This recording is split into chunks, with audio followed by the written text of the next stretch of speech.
What's up, everybody? Welcome back to Where the Locals Sk8. I'm your host once again, OG Skate Show. This is a podcast where we get to know local skaters on and off the board. And of course, here with me always, the Couch Boys. What's up, everybody? How you guys doing today? David Peralta and Victor Castillo. And now we got a very special guest in the studio today.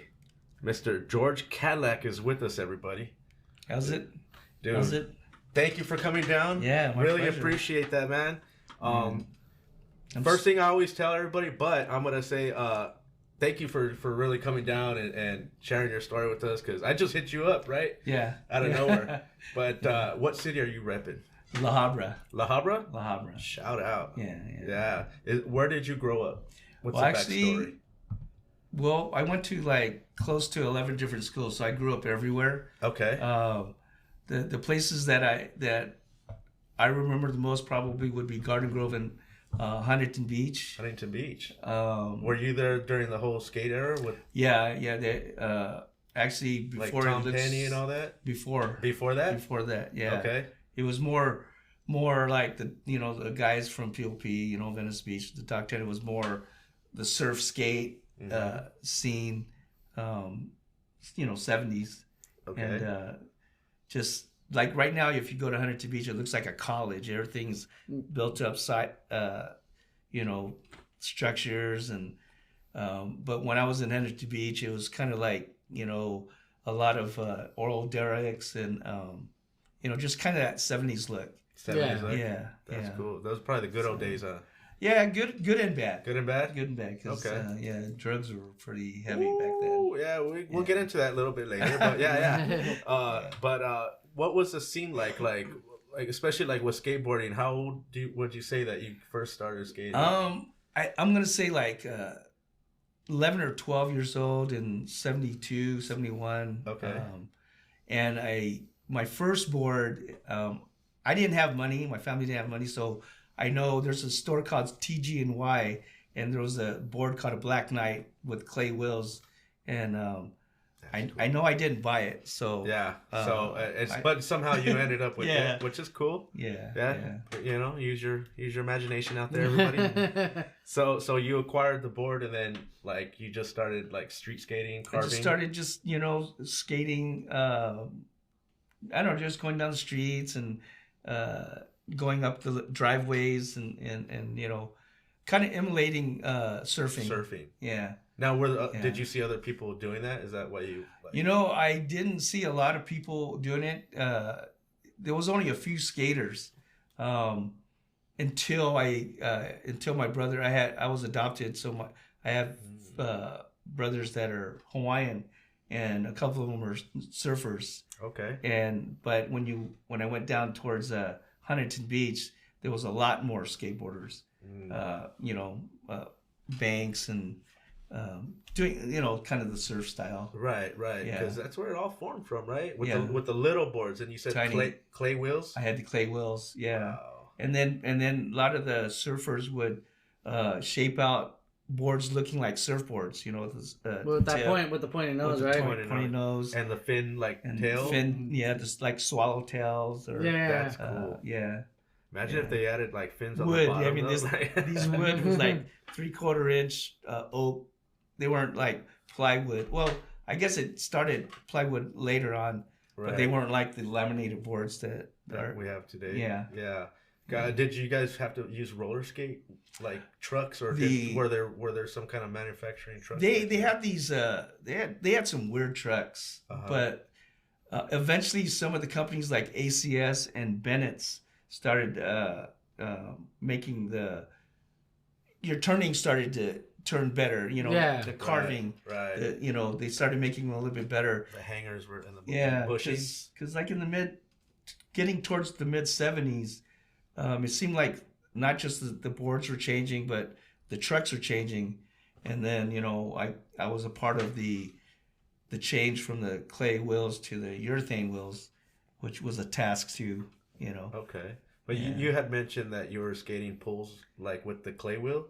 With clay wheels, yeah. Because like that was the thing to do. There was a lot of. Did you have to go out and search for an empty pool, or did just people? In our days, there was like a water drought. Okay. So there was quite a few pools that are empty. I wasn't like, it was just a bunch of us kids from that got together, and there was an empty pool, and we're trying to ride it, but we never did. I was telling you earlier, we were just skating underneath the light, starting it, and then going back up and stuff. Okay. Yeah. But you heard about somebody going over the light? Yeah. Then we're hearing about these Zephyr guys. Okay. And then they were like the talk of the town, and then the urethane wheel came out, and we were just hearing Did that change the game? That changed the game, because they were like grip? Yeah, gripping. The urethane wheel would grip, and the clay wheel was kind of a wood composite clay, and it was really slippery. The same type of wheels they use in skating rinks still, I think. I don't know if they changed. I haven't been to a skating rink. It's changed. They got the urethane a little bit? Yeah, so the roller skating community and the rollerblade community, same thing. They adapted to the urethane. Oh yeah, and I think roller skating is getting really popular too. Like huge, So you mean at the parks, like the girls and and just even like if you go to Venice now, they're like they even got the dancers and everything. Like it's the four wheels, like because remember when inlines came in and it was like kind of taking over, but like the four wheels came back, and I dig it because it takes me back. Yeah, but like I do see like the people at the skate park. They were there yesterday at the LP. They were hot. They've been that roller skating's been around for quite a long time, because going to Venice Beach, they were always doing the dancing and the music and putting the ghetto blasters out.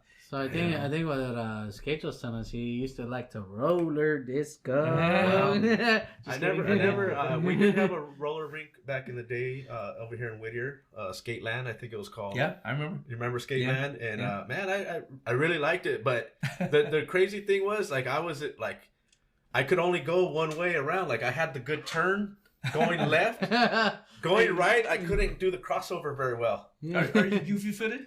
I'm regular. Oh, okay. But this is funny. I'm sorry. I started pushing Mongo, so that could be a thing. Everybody starts off Mongo, it seems like. Yeah, but Mongo for life. But then once I started this is later on. Like I had a buddy that got into like inline skating, but for like roller hockey. Yeah.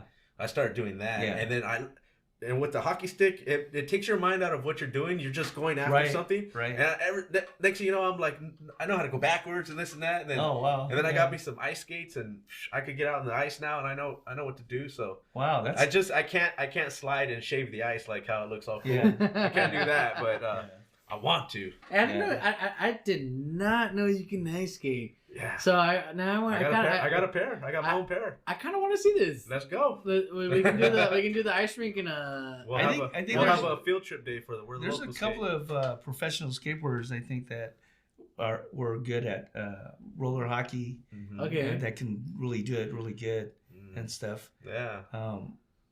I can't think of any names, but there's Sean White, dude. He's like snowboard, and he skateboards. There's another one that's like he does 3. He's pro at 3. I just forget who it was. It's called Rocket Power. Multitasking. Auto rocket. Are you goofy or regular? I'm goofy. Goofy footed? Okay. Or like Jeremy Ray. Jeremy Ray would call it G footed. Yeah, G footed. With 2 against 2 again. Hey, we're gonna have to put up a scoreboard here. I think we might have to. Take up a poll. How many regulars versus goofies? Yeah. Or we might have to do a Where the Locals Skate game of skate, goofy versus regular. Bring it back. I think they might have did that. They have. Edney's back in the day. Yeah. So man. So getting back to growing up on the board, like when did it start taking a different shape? Like. Because we were talking about the little boards. Well, I think in probably the 80s. 80s? That's when it took off, because I took a break from 70s skating. I got into martial arts, because everybody wanted to be, Bruce Lee. Yeah. So dope. And then skateboarding I kept, because I think that was kind of my identity. Because I grew up I was adopted, so my dad that adopted me passed away when I was young, probably 1 or 2, 1963 or something. And so I couldn't do sports, and you've probably seen all those documentaries like Bones Brigade. They said that a lot of the skaters tried baseball or football. I was the same ways in the 70s. And I was just too small, too short. Okay. And it wasn't like, oh, you didn't want to be with a team. It was more like... Yeah, and that team sport thing is like horrible. Definitely. I mean, I do give it the fact that it does teach a person like structure. Right. You have to be there. There's some good in it, but it does take over a kid's life sometimes. Yeah. And sometimes these parents kids too. And the parents, and then the parents sometimes are like worse than the kids. And they're fighting with other parents on the other team. I was there. So my son, Christian, he when he was in 5th grade, he was winning contests. He was, his mentors were like Christian Hosoi, Kelly Belmar, and that's right. So he started doing good with skateboarding. And then he came up to me and said, "Dad, could I join NJV?" Okay. And I'm like, "What's NJV?" Because I'm quote hardcore I don't know skater. what that means. It's National Basketball Association. Okay. You can't just say basketball? Well, I think maybe it was because I was all into 100% skateboarding was a job. I skated. It was, I have to thank my wife. Hey, hi, honey. Because skateboards were in the closets, in the garage. Yeah. I mean, my wife would be picking up, straightening out the house. The skateboards everywhere. Yeah. And I love her because she didn't mind it. Or maybe she didn't. But she just hasn't said anything. But she's always been. And she backed me 100%. That's what it's all about right there, man. The support right there. She had your back. And then all my kids, even my grandkids, are skateboarding. But with Christian, that basketball thing was like, oh man, that's good. I don't know if and then it was Christian Hosoi. Yeah, it's a commitment. Yeah. And then Christian Hosoi was the one that told me, you don't know if your son might have another gift besides skateboarding. Right. And the next thing you know, he's like a point guard, and he was like one of the main basketball players. And so he did basketball and skateboarding. That's cool. But it got to the point where the coaches were like, "Hey, we know you skateboard, but it's either this or that." Yeah. Sounds like most soccer players' career who skate, because I remember going to soccer practice all the time and coming in with like rolled ankles, and I'd be like, my ankles are hurting, and then they'd be like, "Well, it's soccer, skateboarding." And I was like, you know what? Yeah. Skateboarding. A lot of people. Skateboarding. Yeah. It does happen because it just depends. The kid might actually give up the skateboarding. Yeah, there are chances that it can happen. Yeah, he never stopped skateboarding. That's good, but like you said, like sometimes like if you become an athlete, you gotta be there for the whole team. Yeah, you know what I mean. It's not just was kind of hard for me. Right. There was a time he was coming down, and some guy clotheslined him because he was really good, and he was just coming up the court with the ball, and he got clotheslined, and I know my wife's gonna watch this, but my wife used to always try to calm me down. You gotta calm down, quit yelling, because. And then when you're he got you didn't see that ref? Oh, she got up, she goes, "Hey," because it was it was that mother-son thing. You don't do that to my son. Of course, man. But he's still a good skateboarder, and he's really good at basketball. And that's cool. That's cool. And I got my girls are Jamie and Jessica, and I have a lot of kids. How old are your kids? Well, I have a 42-year-old from a previous marriage. Okay. Carla, and 2 sons that are 22 and 18, I believe. Okay. Dominic and James, and then with Linda is Jessica, Jamie, Christian, Grace. Am I forgetting? Jamie, Jessica, Jamie, Christian. I'm sorry for taking. Yeah, and then, it's fine. And then but Jessica it's just funny. You're like, am I missing anyone? I'm old, Yeah. And then my granddaughter, Joy, she skateboards and plays basketball too. She's good. That's what it's about, man. It just and pass it down, you know. Yeah. And I kind of want to get back into skateboarding, you know, because we're talking about the 80s now. Yeah. And, so I had an episode. I kind of left skateboarding because I got into drugs, and just heavy drugs. Right. Am I allowed to I mean, yeah. The last drug that put me out was I put a needle in my arm. I ended up in the hospital. Was on a deathbed, you know. Mm-hmm. It's pretty hard because like skateboarding was totally out. Now, did you feel like that because skateboarding wasn't there, that or did you start partying, you know, in a way, and then skateboarding left you? Or you know, I think when you turn 18, there's that sense of freedom. Mm-hmm. But I didn't like the like marijuana and alcohol, so I went after the heavy drugs right off the bat, and you know, just going all in, like speed. And you know, okay, and then I ended up dead and brought back to life for a reason. OD, overdosed. Kids, man, stay away from that stuff. I was 21. 21? Stay away from that stuff, yeah. And then I brought myself, I was back in Huntington Beach with this cheap skateboard, like some Kmart board, and I was at the pier, and I was just kind of wondering what my life is, you know, because I had, you know, I thought I was going to get sponsored by Going Trucks and maybe get on the Pepsi-Cola team. I really wanted to get sponsored by Vans, but I was a barefoot skateboarder. Okay. And then it was a couple. It was a couple that introduced me, kind of sort of got me back into skateboarding. Primo and Diane Desiderio. Okay. And you know, she came up to me and you know, she was actually preaching the gospel to me. You know. Okay. So we went down. I met them. And you know, they brought me to church, and is that what turned you around? Like after you know, kind of do it like the hospital thing, and then I didn't know anything. You know, I was going to a Catholic church. Okay. That's my background growing up, and I was just kind of like, it was just kind of a wondering thing. There was a sense of respect because I know, you know, but with these guys, it was. I know it was kind of like even my mom's probably her wish. She knew when I was going to turn 18 that I was going to be a wild kid, you know, no structure, and skateboarding was my identity.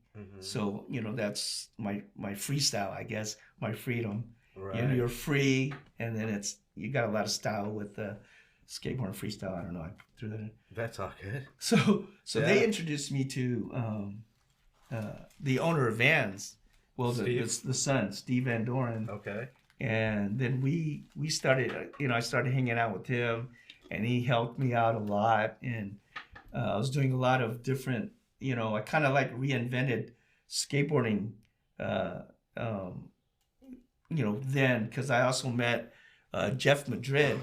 Okay. And the Madrid family started skateboarding in 1976. So, you know, shout out to Jerry and Jeff. Shout out to Jeff, Angela, and Sally. You know, because I do have I do have a story. Jeff, I found out it was Jeff Madrid that we used to go to his house and buy skateboards. We'd knock on the door and then you gave him a call, which was so awesome. You called him up and you're like, "Hey, I'm doing this podcast. And this guy used to buy boards off you." He's like, "Oh, that's so awesome." I think that was La Habra. It was in La Habra? Yeah. It was La Habra. I just remember for me as a kid, that was still kind of far, but my mom was like, for $25, instead of going to a skate shop and then, you know, blanks came into like, got really popular at that time. Yeah. So we're kind of jumping ahead, but yeah. Yeah. But shout out to Jeff, man. Yeah. If the porch light was on, you could buy a board. If it was off, leave him alone. Yeah. He actually taught me how to make the molds, you know, like, you know, there's the male and the female and the concaves, and we did it all by hand. And So that was the beginning, because I really wanted to know how skateboards were made, because I always ridden them. I was always on top of them. Were you the magazine guy where you're always you're like, flipping through the pages? And then to go into a place where they're pressing them, they're laminating them, drilling the holes, shaping them. And I was just like kind of blown away. And imagine how many feet, had been on those boards that you made. Yeah, right. Well, somebody asked me the question, just jumping forward, was how many skateboards do you think you put together? And I was joking around, like, I don't know, 1 million. Yeah. And I was thinking, wait a minute, I've been doing this for over 20 years. It seemed like, and all because at one point I think we were almost doing 50,000 boards a month with Jeff. Wow. He started in Brea, and that's where I met like Jonas and Jeremy. Jeremy. Okay. And like you met Jose Cerda. Yeah. This was in Brea, and it just got so big, and they had to move to Ontario to like a huge. Because they needed a bigger factory. A bigger place. Yeah. Wow. 3 shifts. That's amazing. Like almost 50,000 boards. So, and you had your hands on all those boards, like pretty much like. Yeah, I was building like the jigs, the tables. Can we bring on that board to show everybody the kind of like? Oh yeah, the plies. Let's get the plies on here. You're talking about the uncut. Yeah, the uncut blanks. Fresh blanks, ready to go. Right. Yeah. Those things, you were showing me that earlier, and I was like, damn, that thing looks nice. Yeah. So this particular board, this one is a new wave because it has like these little bumps, and the accounts that we had was like Baker, Firm, Flip, and those are the big guys. And I think we were doing overruns for Element. I'm not sure.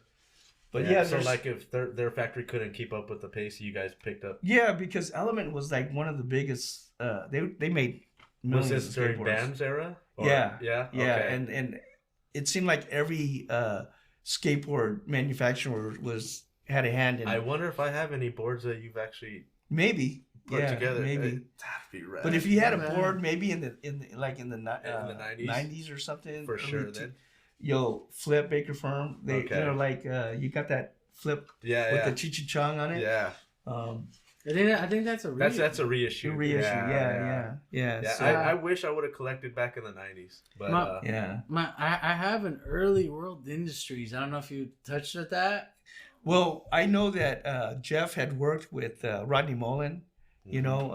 Stories like Rodney Mullen would be on his moped and drive over to the Brea and want to get custom boards done. Yeah. And stuff like that. So, and I was just like learning, rolling the glue on the veneers. Yeah. Could this be like, this is just one shape? Like, or could you shape this into like any shape, square tail, pointing nose, or a popsicle stick. But and the you could make maybe the wheelbase where you choose. Yeah. This is a 7-ply, all maple, Canadian maple. That's beautiful. And, this is the product before kids. Before. That's what your skateboard looks like before you skate it. Before it's shaped. Before it's all shaped, right? Yeah. Before you did all the big spin that 7, that's what it looked like. Yeah, but what's crazy, I remember putting wheels and tracks on a flat board like this, and the kids, like in the 90s, would blow me away and start doing shove-its on it and kick flips. I can see that, yeah. They just, I don't know. They're they'll just do anything. Like me, I'm old. Like, how do you do that? You know? This is beautiful. Yeah, so I love it. Yeah, man, dude. So and then once they went out, man, like then somebody else would have to do the graphic on it, or no, we did everything. You did everything. We I also had a hand in making tables for the screening. I made the frames for stretching the mesh, the silk screen, and I didn't even know anything about screening. This is my job to make the frames, to stretch it out, to make the hinges, So I have a quick question. How long was this a long-term process learning this, or were you just like, I would just learn it on the fly. On the fly. Or like they would just tell me, this is how it's done. Good luck. Just don't fuck it up. In the beginning, because it was, they didn't really give me a budget. I would in the Brea place, and they hired this guy. I think his name's Reggie Church. We didn't really get along, but I would go in the back of the alley and drag pallets, and I would take them apart, and I would like make legs and frames, and I'd have to cut them out, and so from until it it was just, and I also was trying to save money for Jeff because it was like a new beginning, so from scratch, and a lot of the stuff that I had on the jigs were like, okay, this is what we need to do, and I was like, oh, okay, so you have to get real creative and inventive and make it happen. Right. It was so everything from Jeff was teaching me how to weld the presses. Yeah. And I didn't know there was like certain PSI that you can't go over or under to make the perfect board. Right. And this family was incredible. Jerry, he also was involved with bodyboards and surfboards. Okay. So shaping with his family from scratch, they did it from start to finish. We didn't have to send anything out. Right. Stuff. It was all done in-house. And I was blessed to and that's interesting because if I would have probably died or kept on doing drugs, I would have never seen that. Wow. Anyhow. Yeah, man. Shout out to that. You're meant to be here for a purpose, man. Yes. Well, we have a purpose. Yeah. It's a blessing, and I'm getting kind of shy. It's all good. It's all good. It's all good, man. That's cool. And then you said you made boards for Hosoi as well? Yeah. So when there was kind of a miss. I don't know what happened in the late 90s, but a lot of bigger companies, I guess, profit wise, they wanted to explore their options. So a lot of companies went over to China, and the boards were cheaper to make, right? And probably not as good a quality. I've heard stories like when Steve Rocco, he would make 10 decks, and then I don't know if this is true, and I'm sorry, Steve and Rodney, but like maybe 2 of the boards are from China. These were just stories, and then 8 boards were American. It's all speculation, and then the 2 boards would break, But then there was this. People were getting used to focusing boards, so now, Yeah, I used to break every piece until like I just come home with a little square. And they could have been from China, because that board, the box that had 10 boards might now have 5 American boards and 5 Chinese boards, because in China the regulations are different. Because I've been there. I went there in 2016 with Per Wonder and saw some manufacturing and wheels and grip tape, and that's cool. I saw the whole Mob grip tape factory. Wow. How they were going through the conveyors and getting made, stuff like so that. Cool. Yeah. Mob grip just out there. Boom. Yeah, I purchased like a whole roll of Mob. Yeah. So it's not in sheets, it's just like a giant roll. Yeah. I don't see that too often anymore. I can't find it. I think Madrid still makes it USA made. Okay. The fly paper.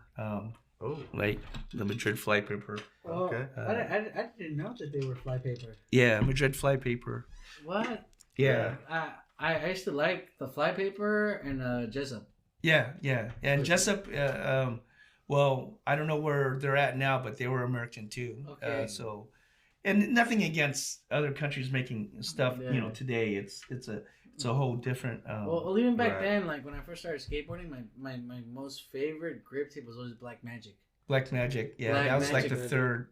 Yeah. It would eat your shoe, but fly paper for sure, because fly paper. The reason why it's so shiny is there's like metal parts in the grip tape, and it grips really well because I used to like how shiny it used to look sometimes. Yeah, you know, like it's sparkle in the sunlight. Yeah. Yeah, and sometimes it'd be a little bit too grippy. Like for today, it might be like when you're going really fast and you're carving, you want your foot to move a little bit, you know. But flypaper is really sticky. Well, that's what I like. You know, like I like something. A lot of people like that stickiness. They like to stay on the. Yeah, especially because I'm jumping down big things. When you're jumping down big things, you want something that's just gonna grab your feet and hold it. Yeah. Right. She should, you know, maybe try out some Madrid. I'm not. Yeah. You know. Yeah. But there's other grip tapes. You know, that are sticky. Yeah, that's cool, man. So. That's cool. Now, what happened during when they started turning popsicle sticks? You know what I mean? Like, I know that was kind of popsicle stick right there, but was that like a wider board or? Was I think in the 80s it was just vert. Mm-hmm. So all your boards were like 10 inches wide, and you know the high tail. Like this is a reissue board from Madrid. Okay. And it's, as you can tell, it has the higher tail, and it's almost all tail and a baby little nose. And this part of the board is kind of flat. It has a little bit of concave, and then it has concave here. You know, the Madrid family was really good at R&D. You know, research development. They did a lot of creations for. So is that why they have that little like crest where the wheels are, just to avoid the wheel well? Yeah, wheel wells. Yeah, this is so when your wheel turns, because you know you had mentioned loose trucks. Yeah. So like this helps. You still can get wheel bite because. But it's not going to be as bad as it won't be as bad. I like that the fact that the wheel bite is pretty much almost in the where it's supposed to be. Yeah, this one in the rear is just a little bit off. Yeah. That's cool. Now, what would people use this board for? Vertical. You know, you want a big board. Well, in the beginning, it was I was thinking more board. Like what's everybody doing now? The mega ramp. The mega ramp. yeah. Well, they didn't have the mega ramps. I don't know what year that kind of started. I think like 2016. Who's? Yeah, in the 2000s. Danny Way, right? Yeah, it started with Danny Way with the Great Wall of China. Right. Well, it was even before then. There was a guy named, he's a BMX guy from La Habra, Mike Escamilla. Okay. They called him Rooftop. And I remember when he was a young kid, and I think he was sponsored by Vans for a minute, and he did some tours with me. We did some shows, and he invited me to his house, and in his backyard was mega ramp stuff. He had big ramps. His whole backyard. It was before, and it just didn't dawn on me that, because when I reunited with Mike, I go, you know that you had those big ramps way before. Yeah. You know. Well, I think bikes always had bigger stuff, right? Yeah. Now, I'm gonna take it back. Do you remember when the Whittier Park was here? I couldn't get in it. You couldn't get in it, but you remember when it was like right down the street? Yeah. Wow, man, that's crazy. I remember they left a sign up there for so long. Skate City. Yeah. I know my local skate shop, Two Felons, was always trying to figure out how to get that sign and purchase it. I was 17. And you had to be 18 or older, or you got to bring your parents. Wow. Okay. So, you know, I'm behind the bars watching everybody skate. That's crazy. You know. That's crazy. So that was a sad story. Yeah. Can we take a break? Yeah. We'll take a quick break. We'll be right back. All right. Now we're at the Whittier Park. Yeah, man. It was like I couldn't get in because of my age. Yeah. Ooh, that's good. That's gotta be at 17. Now, what other parks were you able to skate back then? I was able to skate at Skatopia. Okay. Because of my gorilla gripping, you know, with the I saw that. I was able to get into like concrete waves. Explain what gorilla grip is, because some people might, like me, I didn't know. So in the 70s, they started making fiberglass boards. Okay. And so there was a company called Power Speed Springs. They had these really thin fiberglass boards, and they had trucks that had springs in them. Okay. And then their urethane wheel, much like this, was kind of really soft. But so this one guy in Garden Grove, I went to Garden Grove High School. That was one of the high schools I went to. He grabbed his foot on the as he was boarding. He lifted it up, And I go, whoa, that's pretty cool. Wow. So I jumped on his board, and maybe because of my martial arts background, I was like 3-4 feet in the air. And then it was like, dude, you should do that. And that's cool. And that's how, and I started doing 180s and 360s and just gripping the board with your toes. Yeah. Wow. Gorilla grip. Gorilla grip, man. Yeah. Damn. So, I don't know. Isn't there like Gorilla Tape and we're gonna have to say something to them, man. Gorilla Glue. Yeah. But dude, that's cool. Back in the day, who were you skating with back in the day? Well, my mentors were like Russ Howell. Russ Howell is 75 years old. He turned 75 last year, and he's still able to spin like 4360s. Wow, that's cool. He was the grandpa of skateboarding in the 80s. Okay. His students were. He was a school teacher too. Were challenging him to do some skateboard contests because he was so good at like 27. Okay. And he started winning contests. And these were like handstands. And stacking like 8 boards, 4 here, and doing handstands and cool. Spinning and stuff. Yeah. So him, Ed Nadelin, he was another gorilla gripper. Okay.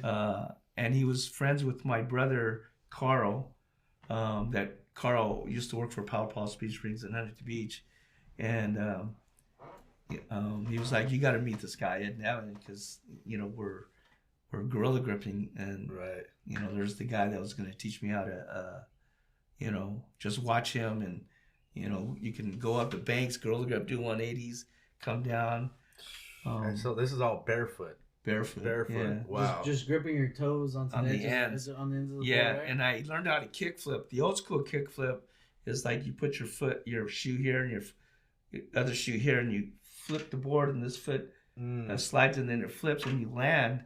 Well, barefoot, I used to put my toe on the side and flip it and hope that I land. I can't even walk outside the grass bare feet, man. Oh man, I'm barefoot sensitive. But now now did it have not grip on it? Did it? It had like a foam, like a kind of like a spongy kind of. It had like a boat deck grip. Okay. Yeah, I see what you're saying. Yeah. So it was like kind of it wouldn't hurt your foot. Like if I tried to put something like this with my foot, it would like. Okay, and then the board was thinner as well. Yeah, it was thin. Yeah. Okay. Because I wouldn't be able to probably wrap my toes on the 7-ply. All right. Boards. But that's cool, man. Yeah. Shout out to the guys that were out there with you, man. Yeah. What are their names? Skid Hitchcock. These guys are. This is all like 70s skaters. Who are you skating with nowadays? A lot of younger guys, but we have an old man's crew that we skate with. Skate crew? Yeah. Shout out to them. They're all, I call it the Nifty After 60 Club. Okay. Because they're still ripping. It was funny. There's a funny story about that in Brea. And you guys know who Eric Dressen? Yes. So we were at Brea, and it was a bunch of us, and pads and everything. Right. And I was sitting down, but I wasn't sitting in my chair, and Dressen was going by the old guys, and in Brea there's that 9-foot bowl. Right. Yeah. So he's going by and he's cruising, and he overheard some of the guys talking. So he comes up to me and he goes, "Hey, Caddy, you know what those guys are talking about?" And I was like, "No, what are they talking about?" And he goes, "Well, 10, 15 years ago they would be talking about wheels, trucks, board sides." And I go, "What are they talking about now?" Diabetes, high blood pressure, surgeries. Oh man, I wish I would have, had that on film. Yeah, because it's true, but they're still ripping, Right. Hip replacements, Right. and they're still skating. Like Tony Hawk. That when I saw when the wheels fall off, he's what 55, 56. Yeah. And he's it's just amazing that he broke his femur and he's still skating. Yeah, got that. And then he did go through it with he had a doctor. I think he he got on his board a little premature too. Right. And then he had to go back. He had to go back in, and then this other doctor. I don't know if he got a new doctor or what, but they had to fix something. Yeah, they fix it all over again. Yeah, and then all of a sudden now he's back and he's like, oh, it feels 100% better compared to what it was, you know. So yeah. But, so I mean, and technology is good, so you know. Yeah. Well, I mean, I feel like your doctor has to do a lot with this because I've had how would you say it, like some bad experiences medical wise. Where they tell me I can't do this and this, but they tell me just to sit there and do nothing. Right.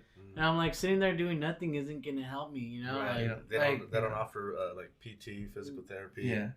My first when I had my first, I ripped my meniscus on my left knee. Okay. And I might have been, that was like in 2009. So maybe I was. Are you pool skating? Is this how did you get the injury? Or you know, I worked a lot at the manufacturing. There's a lot of hard work, and then I left freestyle because that's where I was making my money with, you know, vans, and you know, Chicken had a pool in his backyard. Chicken and Kelly Barmar had a company called Screaming Squeegees. And they screened everybody's boards back in the day. Okay. So they made a lot of money, and they were like the first two guys, I think, that made backyard pools, an actual pool for skateboarding. And so like he was one of the guys that kind of, you better drop in, Caddy, you know, you won't be able to skate in my pool. In a nice way. Yeah, of course. And then like this other guy, Caesar. They get you to do it, you know? Yeah. And I can't believe how much fun that was.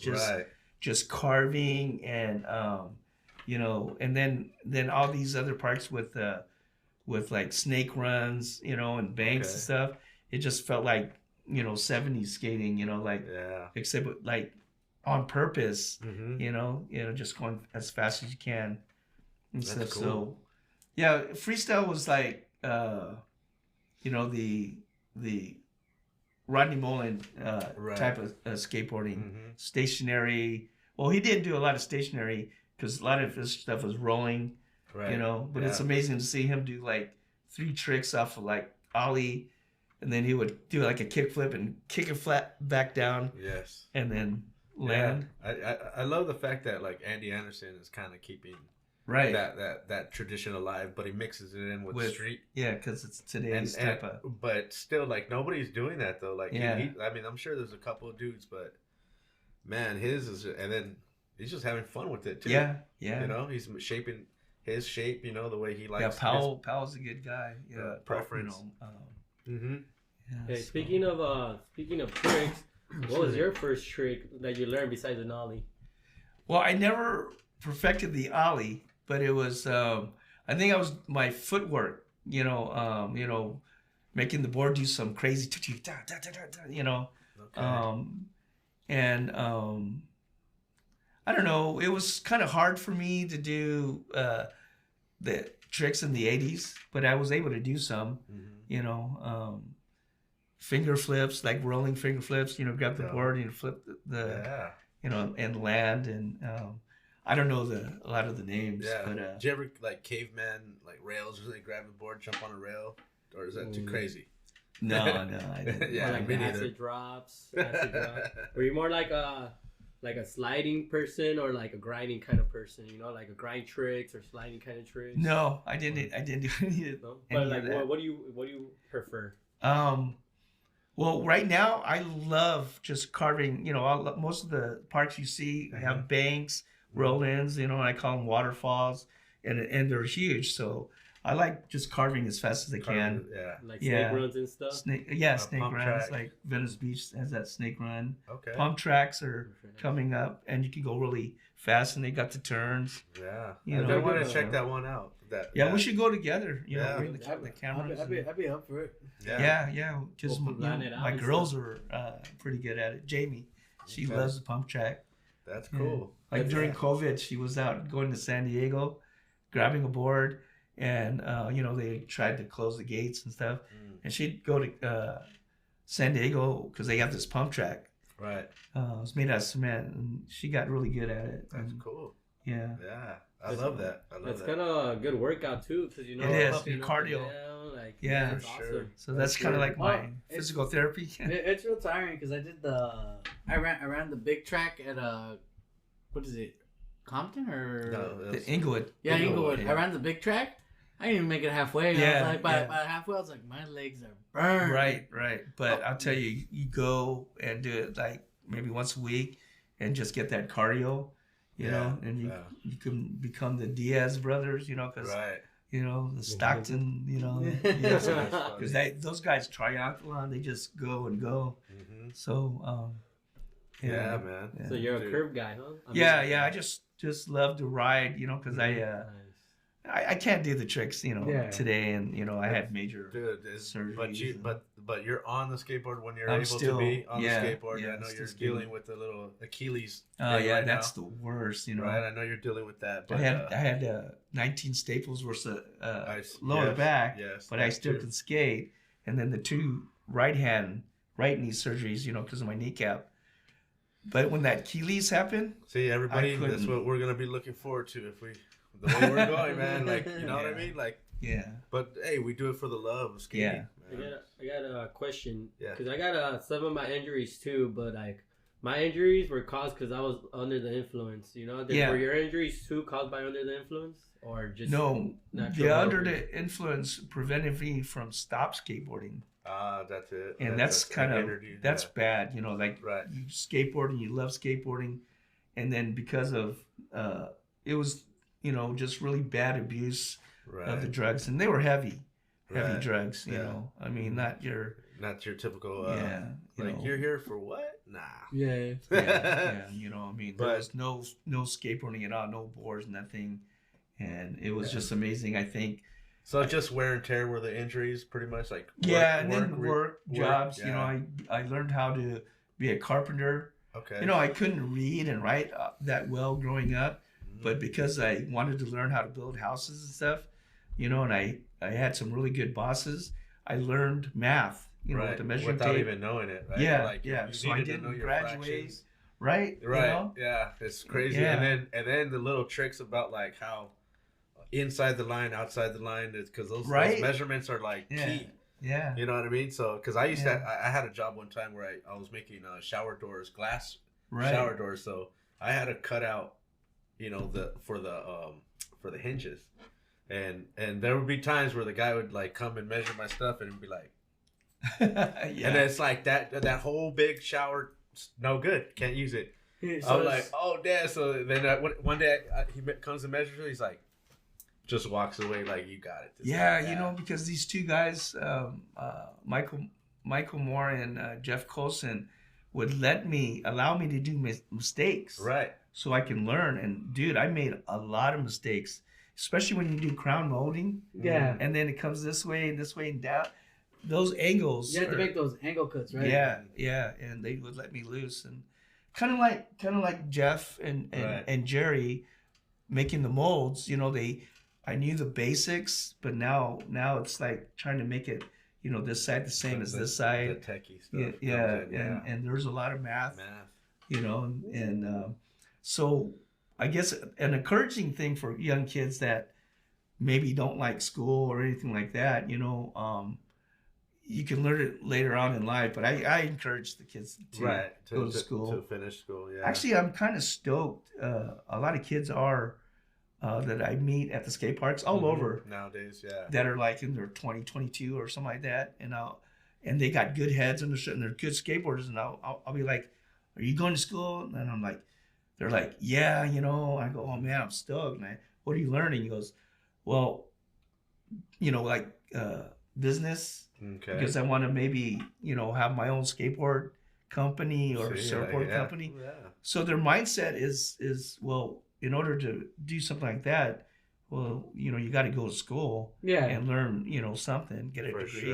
For sure. It definitely helps. Yeah. Man. And there's nothing wrong with being an electrician and learning how to and trades stuff, are but good to learn as well. You got to make some money to make money. Exactly. I think most of us in here are blue collar workers. Mm-hmm. Yeah. Nowadays too, generation nowadays, you know, with the social media, you ask them what they want to be. Oh, I want to be a TikToker. Sometimes they don't even want to work. Yeah, they want the fast track. They want that easy money. Yeah. Everybody does it, but they're trying to be an influencer, like you said. Yeah, it's kind of messed up. Or they want that one viral moment, but you know, and then trying to recapture that again is like. I think what's missing is history. Lightning in a bottle, you know? Yeah. I think the kids need to go back.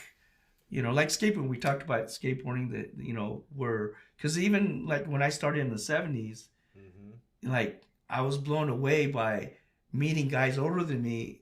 I go to, you know, like Home Depot or Lowe's or something, and then talk to guys that, oh yeah, I had like metal wheels and, you know, I stole my sister's roller skates, cut them in half, and I nailed them to a 2x4, and I'm like, what? That's crazy, you know? That's so cool. Yeah. So skateboarding has been, you know, been around for quite a long time.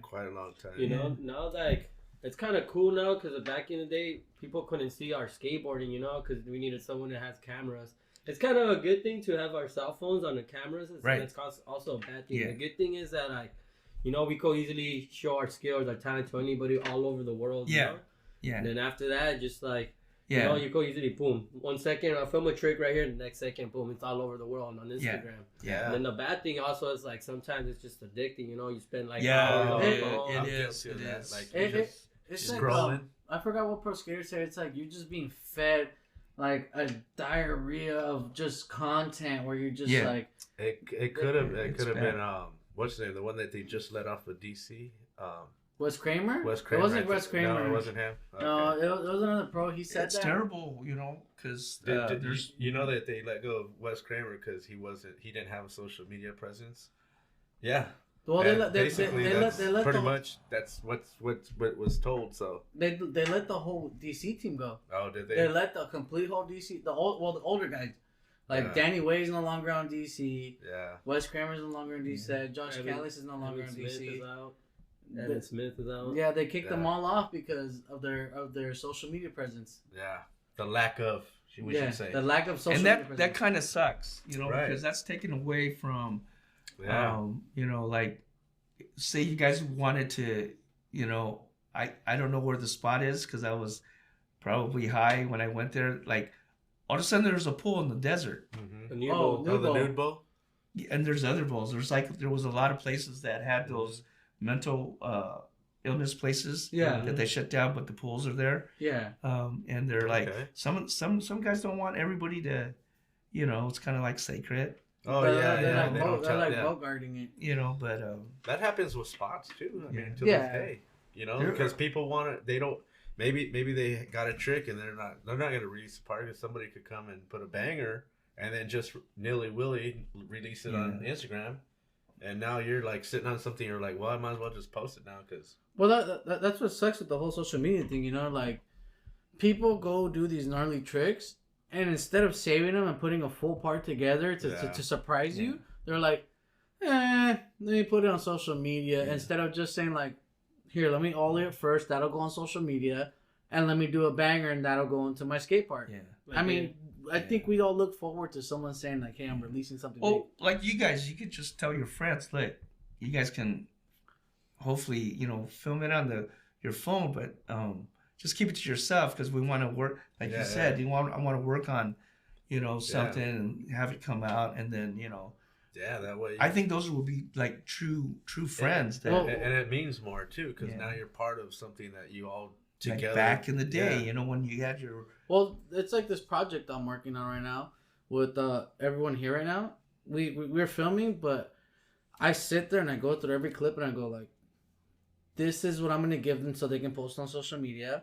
But this is never going to be seen because this guy worked hard. He worked so hard for it. Right. I saw the sacrifice he went for it, and it's going to go into his part. Yeah. And maybe if it doesn't go in his part because maybe he doesn't do something better, I'll give it to him later on down the road. Right. And then you got to archive your stuff. It builds a mysterious mystique where people are just like, wow. It's okay because I've done stuff that I wasn't able to get on film in the 70s. Oh yeah. And I knew it was kind of rad. Maybe my other buddies say, hey, remember this? Remember that? There was an incident where my Hawaiian friend Edwin had, his dad's Hawaiian, the whole family's Hawaiian, and his backyard was pretty big. And one day he had a half pipe in there. Oh, wow. And his dad's pretty strict. So his dad comes home and there's a half pipe. And I remember him asking Edwin, when'd you build this? He goes, oh, me, a bunch of friends, we built it. But what happened was him and his friends lift up the front fence of the front of the house and moved it. And they were bringing in sections. Yeah. And his dad just like looked at the fence, because I'm the one that put the fence up and the flowers. Edwin, where did this half pipe come from, Yeah. And he had to confess. He goes, yeah, we moved the boulders, moved the fence. But these are like stories that, were, pretty rad. Of course, things man. That, you don't. It's like a once in a lifetime thing. Like, not many people are doing this day to create that skateboarding experience anymore. Yeah, yeah, it's crazy. I was thinking of something right now. Back to that, posting the clips on Instagram. Dude, what Instagram's doing nowadays to skateboarding or to skateboarders, like, it's making them impatient. Like, skateboarders want to throw up their clips. They want their clips to be seen just for the like or for a comment instead of saving it for a part. Right. But that's what I think personally. But also, they throw banging ass tricks that people have never probably seen. And then where they could probably save that for an end or for a part, where they could just throw it on Instagram. Yeah. And then when they drop a part, you're already seeing what they're capable of. So the part's not really surprising or amazing, like how like back in the day when pros, dude. Back in the day, I remember going to a spot and a pro, I want to say his name, Richie Jackson. He did not want us to be there to see his trick because he wanted to keep it secret for his video. Yeah. He'll tell me and my squad, can you guys please go over there? That's exactly what I said. That's how back in the day skateboarders will keep their tricks low key. Yeah. Now it's just different. Now it's just Instagram. Facebook, yeah, because if you would have watched this trick, he would have been like, you could have been going up to him, hey, I just saw Richie Jackson do this, and be like, what? And now it's a whole rumor. The buzz. That was before Instagram, So that's like, hey, did you hear about Jamie Thomas? Yeah. He ollied that one. The lip of fate? The dragon? The dragon? What is it? I know he did the leap of faith. The one, the leap of faith. Yeah, the one that just dropped. Like, and everybody was the buzz first, like, what? Mm-hmm. What was that? How many stairs was that? There's like a two-story drop. Two-story drop. Yeah, I was just into a drop. I don't even think it was stairs. Yeah, it was just over the rail of the stair set, and it was just like straight drop. Straight drop. Acid drop to me, like that impact. Yeah. I mean, that's nicer. I think the buzz is nicer, Right, yeah. The buzz is cool, but it's like, I feel like it's more important to just be like, when you were hearing about this video coming out for years, and you're just like, I just can't wait. I just can't wait because I don't know what they. Yeah, it takes the fun out of. Instead of just being like, oh, I'm seeing teasers on Instagram. Yeah. So like, what I do with the videos, I put teasers of what spot we skated, but I don't ever show what these guys worked hard for. Yeah. I don't ever show the trick he was working hard for, because now I'm like, well, you saw all these teasers through the video, but when you see what really went down and how hard they worked for it, you're going to just be like, wow. Yeah. I did not know that went down during that session. Yeah. I don't know. I think that's called core. Core skating. Is it? Yeah. Yeah, because it's like I still think skateboarding is not a sport. Yeah. Right. But it is now. Lifestyle, like you said, it's a lifestyle. But a lifestyle, because, like, for me, But there is room for it. For the sport of it, because I mean, it's hard, But these big wigs, they gotta get their check, man. You know what I mean? Like I'm talking about the corporate guys, like the sponsors. They're putting up the money mostly for these contests to exist. Right? Wait till they retire. Yeah. No names. Yeah. So dude. So because I love that family. It's just it's like some families, no names, and then the hard work and what they did for other skateboarders. And sometimes there's times where you can't help it, and when you bring in somebody to help you, what do? Are you going to cut it short, or are you going to try to make it work? I believe the company that I'm talking about, they're going to try to make it work all the way to the end, because they have a lot of kids that love them and they got helped by them. And I'm one of those kids that got helped, by two major companies. Yeah. Cool. So. Yeah, man. I mean, it does suck. Like if when people have to, sell out their name or whatever they worked hard for because for whatever reason. Yeah, we don't, and again, we don't know.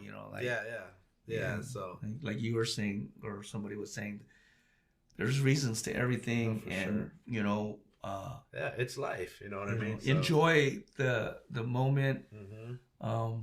It's nice to hear in 2024 the heart, like right. Like I don't want to, this is something personal, mm-hmm. and that's okay.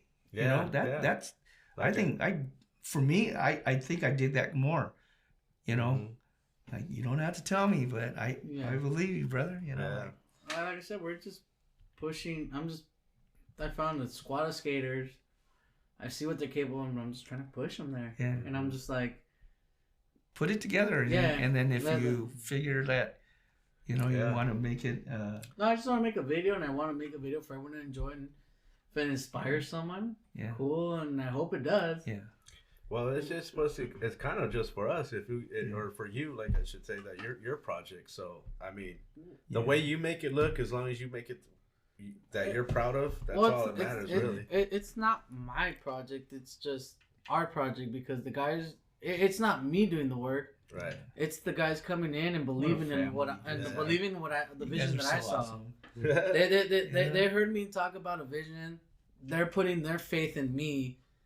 Yeah. And then if I come out with what I told them with, they're just gonna always back me up. Yeah. And it's those dudes that I thrive off of because like I watch them skate, I watch these dudes do some crazy stuff, and I'm just like I've had them push me to actually get back on the skateboard again. And these guys are seeing that we're serious now because like he's coming through with the rides and he's giving them insoles, boards, and like, guys, anything that'll keep you skating for this video to drop. Come on, I know what you guys are able to do. I know what your potential, and like, right? So far, we have 5 people that we want for the video so far. That sounds like, right? That sounds like the heart of Stacy Peralta, in his beginning, because, there's thousands of kids that didn't have that chance. Mm-hmm. Just like in a lot of the documentaries, they didn't have the cameras, they didn't have the videos, but they were hardcore and they loved it. But, a lot of them kind of just gave up, so to speak. I'm blessed because when the park started popping up, more pools, even though I don't do a lot of pools. I'm a late bloomer in the pools. But that's what you enjoyed. But I enjoyed it. It was like, wow, why couldn't I have done this? Freestyle was good and everything, and I made money. But the pool riding is just, there's something about it that, and I love watching, watching the X Games and just, oh man, I had that on. Is that possible? And, just that, I hope, like, being as old as I am, you guys inspire me, because of a passion. Okay. And I believe that my passion, and I have to thank, God for everything, because it was like a second chance in life to breathe and to skateboard. I love skateboarding. Yes. But I'll tell you, I don't put the skateboarding number one. I put, God, family, and I heard you say that. Keep it real. You guys, the way you guys talk, I'll sit back and watch you guys. There's a scope, there's a family, Yeah, but this is basically kind of like, the show as well, like you said, we want to give these guys, these local skaters, a voice out there, and people have a choice to tune in whether they want to or not, which is cool.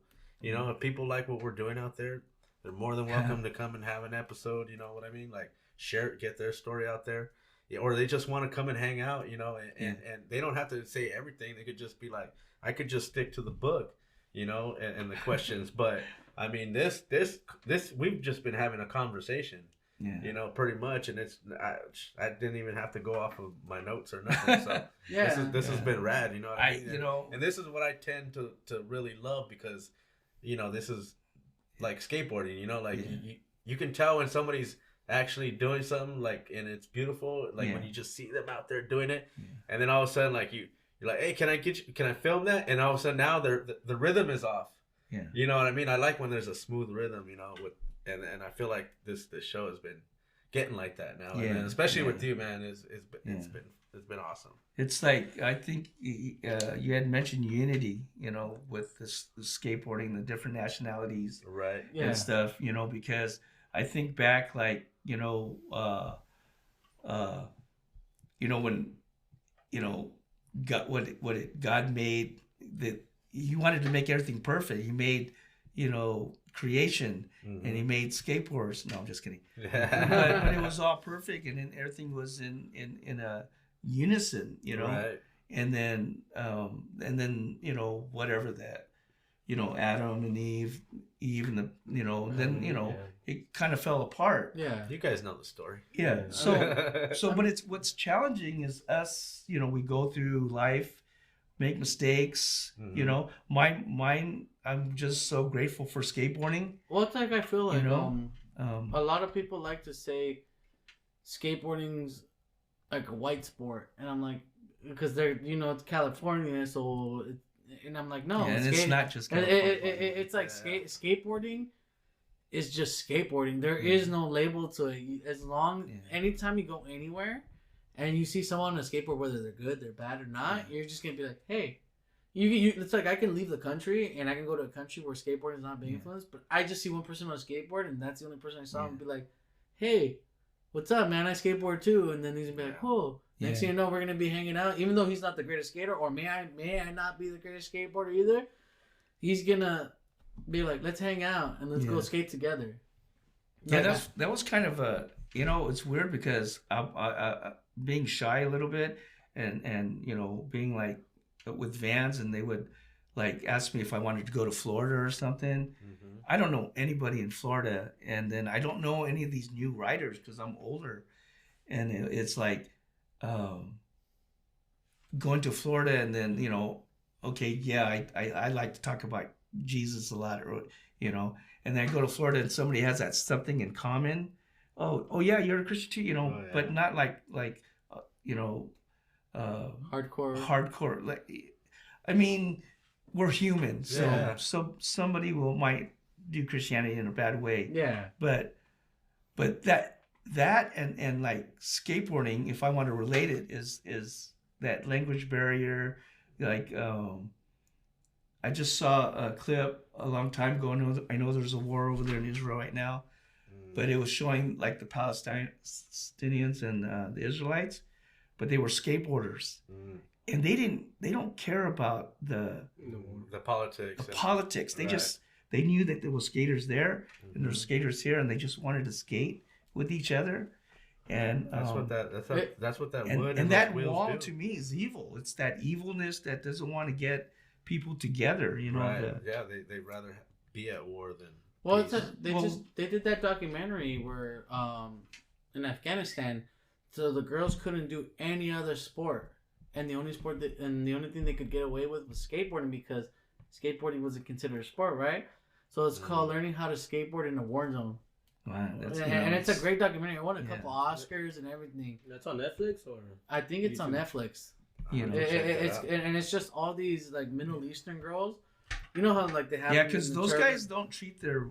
I heard. Yeah. They don't treat their lady figures proper. You know what I mean? Yeah, they're they're like, and it's almost like property, right? Yeah.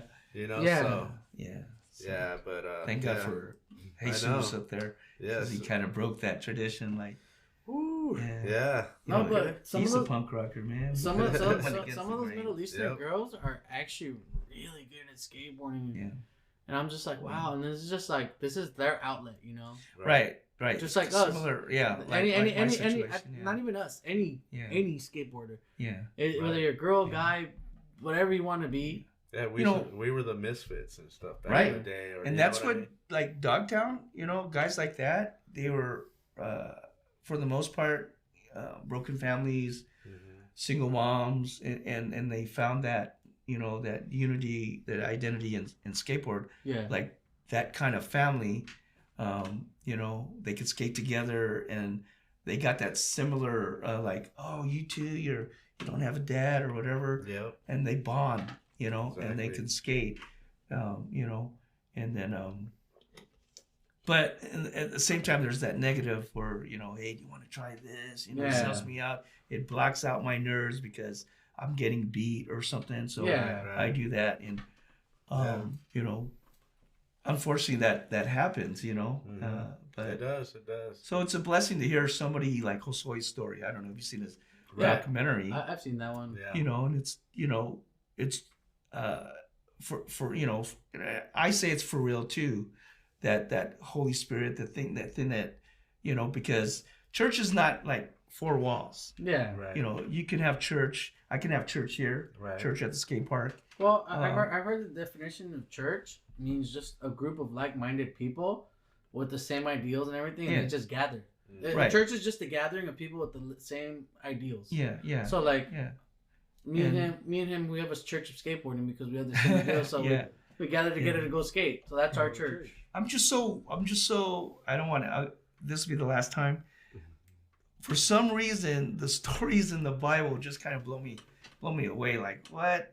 And then when you travel, you hear the same stories. Like, was the flood real? Because these countries talk about it, and then history talks about a flood.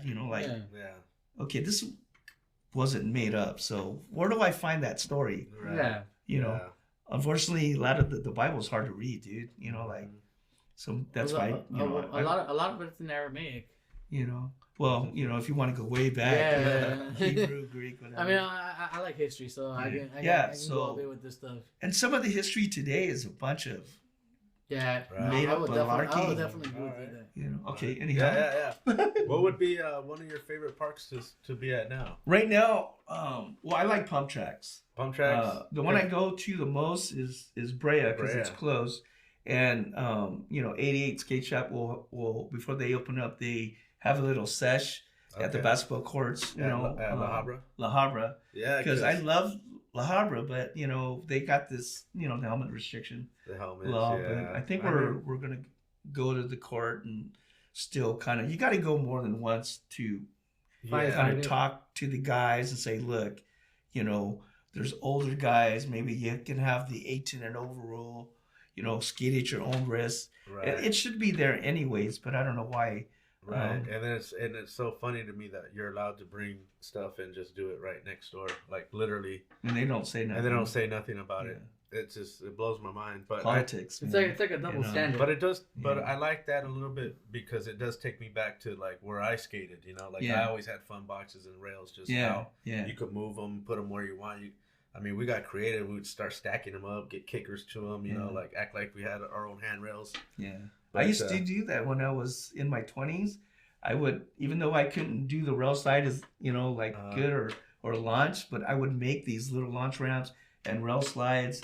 That's another thing my wife would like. What is this stuff in the driveway? Yeah. Oh, it's for the kids in the neighborhood, And she would bless her heart, she would make sandwiches, like peanut butter jelly sandwiches. Here, you guys, want food and feed them. And then, these kids, because it's like, for my wife, it's like, well, if they can get them into a different kind of place where they won't get in trouble or stuff they can maybe come here and stuff. So I would build things that I couldn't do or ride. That's cool. But you're participating in it and letting these because otherwise they might be out in the streets, but no, they're safe right here. At least they got some maybe 20, 30 years. Hey, remember you let me come to your house? Yeah. Remember the podcast you let me come into?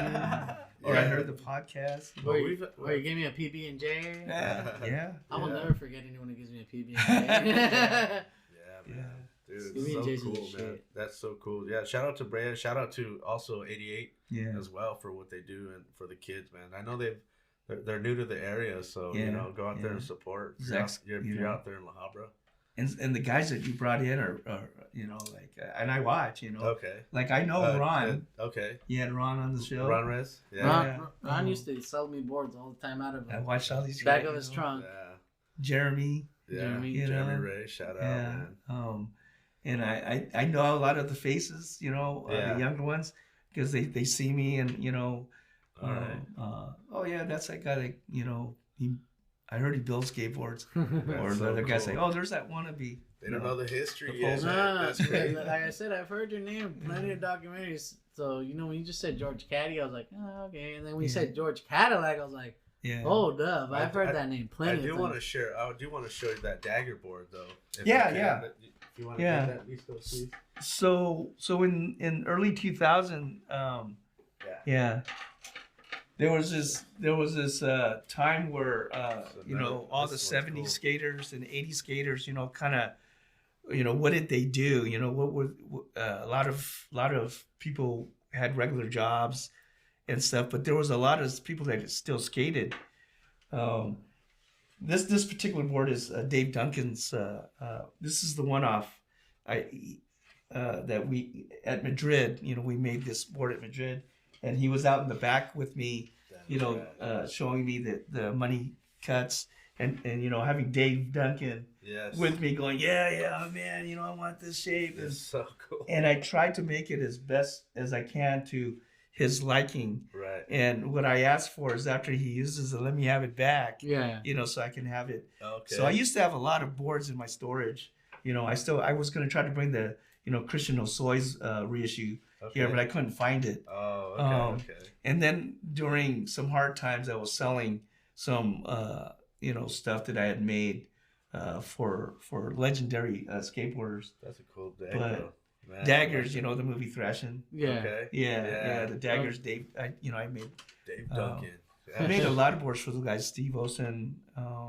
Steve Olsen's a legend. And Bill Danford. Mostly all the Dagger guys. Yeah. You know, I'm trying not to put anything on my shoulders, but it's kind of a trip and an honor. Like, I'm actually gonna make these boards for these guys. You know. I know, and I'm just amazed, man. Like. It's amazing. But then it goes all the way back again to, you know, Jeff and Jerry, you know, allowing me to do that in the shop while they're doing production. They got production, you know. It's hard to, like, you got to kind of almost figure out how to keep the boards going for somebody that's ordering the boards. And then I'm going to be over there. Hosoi's going to come and make him 3 custom boards, you know, so he can take off to, like, you know, Hawaii or whatever to skate. And shout out to Jeff and Jerry Madrid, you know. Yeah, man. And their wives, because they're like, you know, like they have to, you know. They're a part of it too as well. They have to put up with the whole business and the whole backside of it. That's hard to do. And then me showing up, knocking on the door to get a board. You just see baby skate show. Hey, I need a skateboard. You know, because it's weird because you don't hear, you know, like when he mentioned that, it's like, you don't hear that all the time. Yeah. So like, dude, I'm gonna call Jeff, man. Yeah, and then, you know, they talked, and you know, I know Jeff was stoked about that. You know, like that's pretty cool, man. That was me with Ron. Yeah. We used to go when Ron. Dude, I was like, whoa, there he is. Well, when me and Ron, when Ron used to work at Nissan. Yeah. That was our connection to boards. We used to show up to Nissan dealer and we'd be like, "Hey, is Ron Resurrection here?" I remember, like I told him in the interview, I was like, "Dude, I didn't know if your name was really Ron Resurrection." Yeah. I thought my friends were messing me, but he would be like, "Yeah." He'd be like, I'll meet you up here," and then he'd take us up to his car and he'd open his trunk. Yeah. And it'd just be boards, and we were just like, "Oh." Yeah, because he's good skateboarder. He's a great skateboarder. And in his era, you know, to be a good skateboarder, everybody was good. Yeah. I mean, look at the names that he was skating with. Yeah. You know, and he was holding his own, you know. Yeah. I got so this day he holds it down. Oh yeah. I was there. I got to go to the 411 thing when they met up at the rec center over there at Huntington Beach. Yeah. So, dude, that was so fun, man. I got a clip of chasing around Jeremy Ray, but man, dude, and he kept going, and I felt bad because I was running with the GoPro, like trying to keep up. And he kept going. Everybody's like, "Oh, what the hell? What kind of film are you?" Oh my gosh. They started giving it to me. I was like, "Hey man, I'm tired." You're like, I'm not even really a filmer. You know, I'm just a homie. Jeremy and his family, they're just he's just such a nice guy. Yeah, you know, amazing guy, man. Shout out. Yeah. Just all right, dude. That's cool, man. Shout out to Dave Duncan as well, man. Yeah. For those that don't know out there, he does announcing for a lot lot of skateboarding for competitions. So if you've been to one, Daggers. Yeah. And that's also Eddie Radigy. You know, he carries on the Dagger name. You know, he has his company called Daggers. Yeah. And he builds ramps. That's you know, Dagger ramps. Yeah, that's right. Yeah, that's Eddie right. Radigy. Yeah, Radigy. That's right. Yeah, that's cool, man. So, all right, dude. What do you listen to music while you're skating, or you know, like, I like the old school type? You know, I came from the '70s, so like I like listening to rock and roll. Okay. You know, Ted Nugent. You know, Kansas, Boston. Yeah, you know, the classics. Yeah. I like modern, like with Christianity. There's a lot of Christian rock that is really, you know, I like the sound, and they got great messages in them, positive messages. You know, because a lot of music today is like degrading. You know, tell me about it. The rap, like, and the women, and I'm like, dude, it's going way too far, and it was so funny, like. I listened to another podcast, and the guy on there said something so funny. Like, he goes, I feel like the stuff that we're seeing nowadays is God's gonna get so mad he's gonna flood us all again. Dude, like I'm like, I'm like, you ain't wrong, man. I'm like, well, you know what's funny? Go ahead. I was just gonna say, music. I don't feel like music has a message anymore.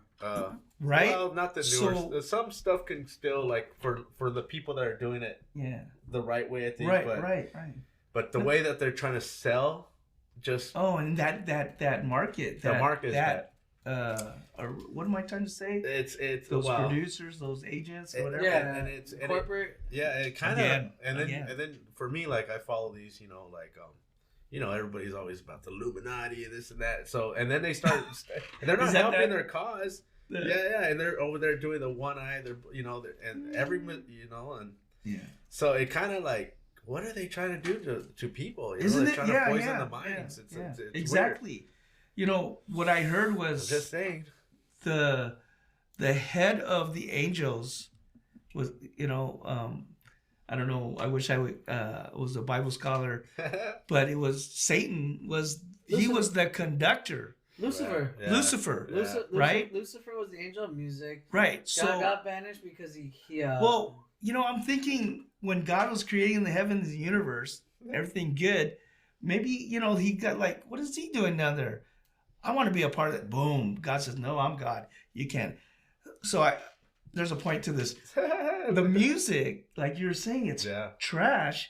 Well, Satan, you know, like all this like kind of demonic influence, you know, that's a huge possibility that he's a part of it. And then you got the good, you know, not all of rock and roll is bad. You know, right. Some of the words you don't hear the cussing and swearing, right? And they might have a message. You know, it's like I tell people, if you listen to like metal music, like real metal music, a lot of it doesn't even cuss. It all tells a story, or like a story of struggle, or a story of how a lot of Black Sabbath music is a love song. A lot of like Megadeth music is Dave Mustaine going through his struggles, or like what he's going through, or saying how corrupt the world is. You know, and these bands, these guys are older. They're like probably in their 70s and 80s, you know, and if you hear their stories today, you know, they would some of them would probably say, you know, maybe I shouldn't have wrote this and wrote that. But you know, they were just caught up in that I mean the glory, the time. B-Real even says, he's like, man, we were just angry back then, and he's like, some of the stuff I wrote back then, he's like, whew. But you know, it's neat. But he knows where he came from and how he is now, you know. So if you can go through those trials and tribulations, and then maybe share something a little bit more positive, he does. You know, and try to help, because you know, that's nothing but positivity. Yeah, we can. It will work. It's good to see. Really, yeah. That's cool. No, it's another all good. wormhole. All right, hobbies off the board. Dude, I haven't even opened this. You know, imagine if I opened that. I'd be going on. I love energy drinks. Hobbies off the board. What are you doing off the skateboard? Well, I want to get into golf. Okay. Is the back okay for that? The backs. See, I have some golf clubs, and like me and my pastor were looking at the golf clubs, and I went to. Here's a funny story. I went to Savers. It's a thrift store, right? Thrift store, and I go, oh look at I need a cart for my golf. Clubs, right? Yeah, like a little caddy.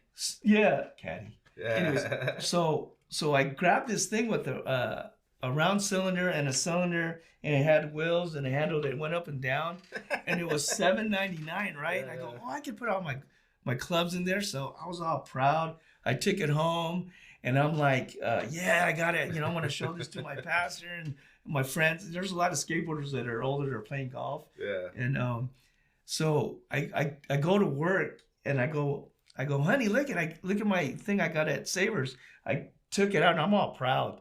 I took it out, and she looks. She goes, honey, that's an oxygen tank carrier. You're gonna be on the course. And I was like, no wonder it was $7.99. And I was all proud of it, So I take it to the park now. No, I ended up taking it back to Savers. All right. It was only $7.99. Yeah. I'm embarrassed. But I think I like watching basketball. Okay. Probably because of my son. Right. Yeah. But then I found out Steve Nash is a skateboarder. He's I heard they have restrictions on him how much he can skate because all of them, all those guys. If you're making 150 mil, you can't ride motorcycles or something, motocross and stuff. Yeah, can't do any dangerous stuff. But that rebelliousness, right? Sets in. It's that skateboarder within you. Yeah, and it stokes me out. That. I don't know how true this is, but I remember when I saw Kobe at the Maloof Money Cup, and because skateboarding is like you were saying, is an influence. I mean, everything seems to stem from the style. That there's something about skateboarding that we want. And for the most part, I don't know how true this rumor is, but basketball shoes were always high tops. Yeah. Right. And then all of a sudden, Kobe's wearing low tops. Low tops. And I don't know if he was because he was checking out skateboarding. You got these low. We don't know, And I don't know. I wish I can dig in to see where that story came from. Yeah. And because everybody's hurting their ankles. No, yeah. No, well. We need the high top back. Yeah. But that's cool, man. Yeah, to watching basketball too. Was a big Laker fan back in the day when it was Kobe and Shaq, and but I haven't been keeping up too much up with it nowadays. I'm a Warriors fan. Warriors? Yeah. Okay. Not yesterday. Did you watch the game? Yeah, did I? What was it? They're they are famous for what is it when you make a mistake? I don't know what it's called. The flop? Do they flop? No, when you're going in and the ball goes here, you make a bad pass. Okay. Turnovers. Yeah, turnovers. Yeah. Yeah, they're famous for turnovers. Yeah, that's what's killing them is turnovers. Dude, they just back to back. They lost by 1 point, bro. Lakers and Sacramento. LeBron was loving that. He was loving that, man. To go against Curry, Yeah, and Thompson. That's my favorite. He's Thompson? The one with the. See, I slowed down in skateboarding because of my Achilles, and skateboarders at the park were telling me, dude, you got to slow down. You can't, don't, just be careful because if you rip it, then then you're really out. Well, I'm really out. I heard a rumor, and I'm tripping out because this is a ligament, and your Achilles is a ligament, right? I heard a rumor that Dustin Dawn removed both his ACLs. Dustin did? Yeah, Dustin took both his ACLs out. Maybe we gotta ask him when we see him. No, there's an interview where he says I got both my ACLs removed. And I'm just like, but the ACL is in your knees. Yeah, right, but that's still a ligament. That's possible. Yeah, that's still a ligament, though. Well, I'll tell you what, technology is weird because the reason why I was skating so much is I got this Donald Trump drug. Well, I call it Donald Trump drug because it seems like only millionaires can get these special drugs. Mm. Well, it's a gel that they inject in between your because my bones are good, but my ligaments are getting bad. Yeah. Okay. So once a week for 3 weeks, they inject these gels into your knees, and it forms like a pad. So like now I don't, feel the bone to bone, and it's working. Wow. And so that's how I think you're able to keep going. And I messed up my Achilles because I just kept on, and then I'm trying to get out of the way of people coming this way, and you're going this way. Yeah. And then I'm jumping off and that could be dangerous. Slamming hard and.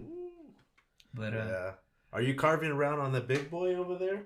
All of it. I do mostly this pump track. I have a scum skateboard from Cholo that I like riding. Okay. Skate Cholo, I think it is. Yeah. Scum Skates. Scum Skates. Okay. Yeah, because him and Jose Serta? Jose Serta and me all worked at the same. With Jeff Madrid. That's cool. So, and I like supporting Cholo because he's another hardcore. He does a lot of punk rock bands and graphics on his boards, and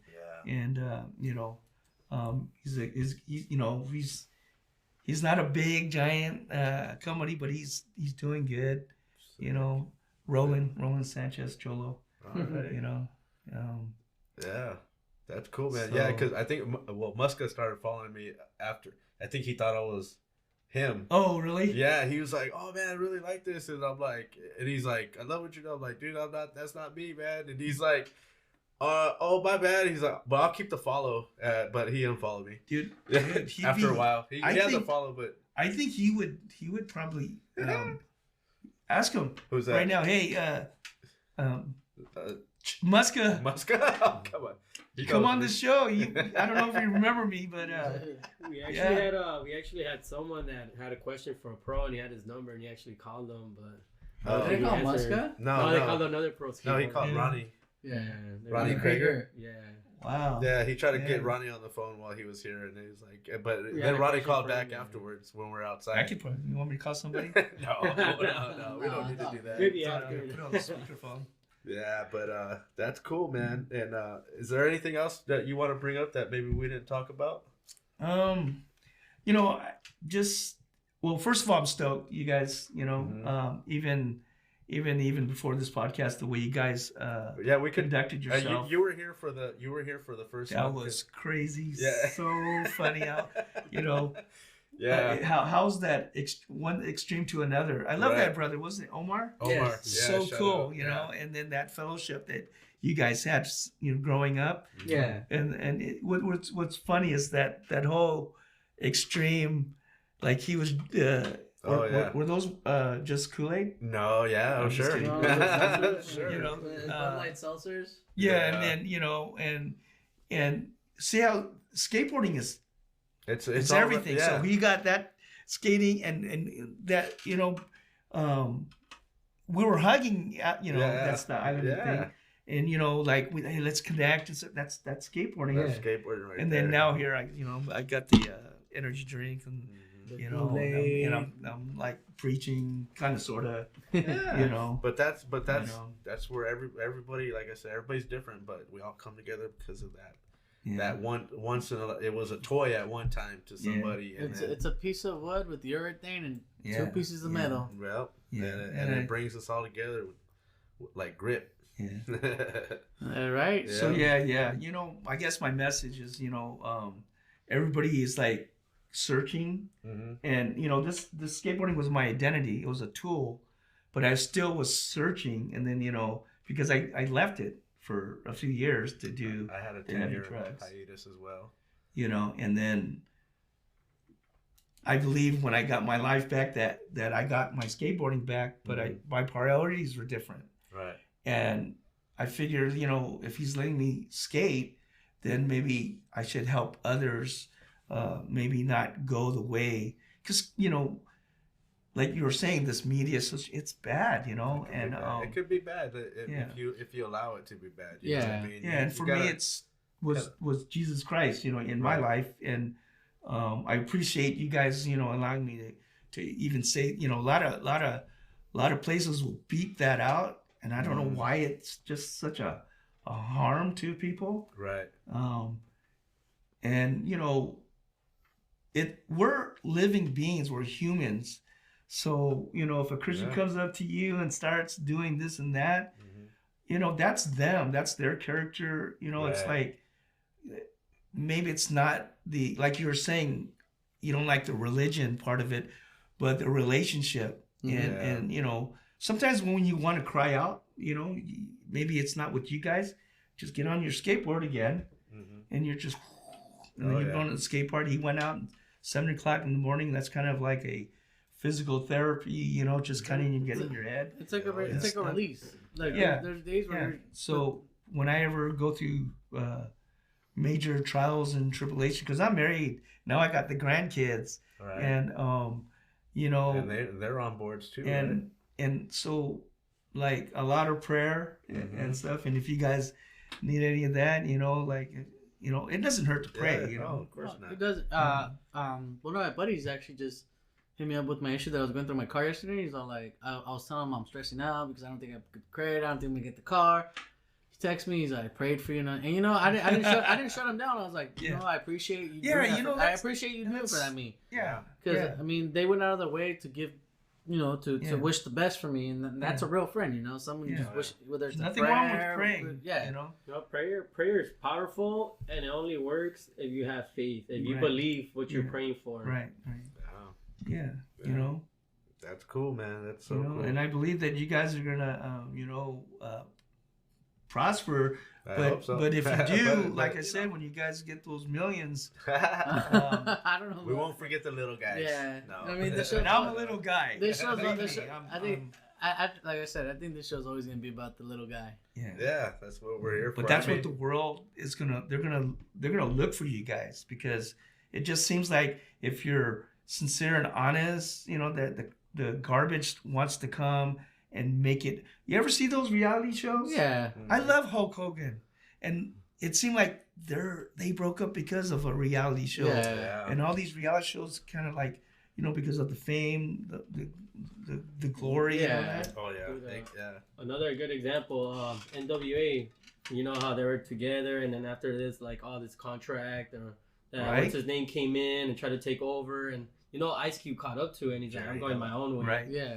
You know, some of an example of that. Yeah, I like, you know, he's one of my, you know, I love to hang out with that guy, because when you want to go on Oprah and Oprah says, you're not going to come on my show, hey man, there's something core about that, because he's you know, he's Ice-T or Cube.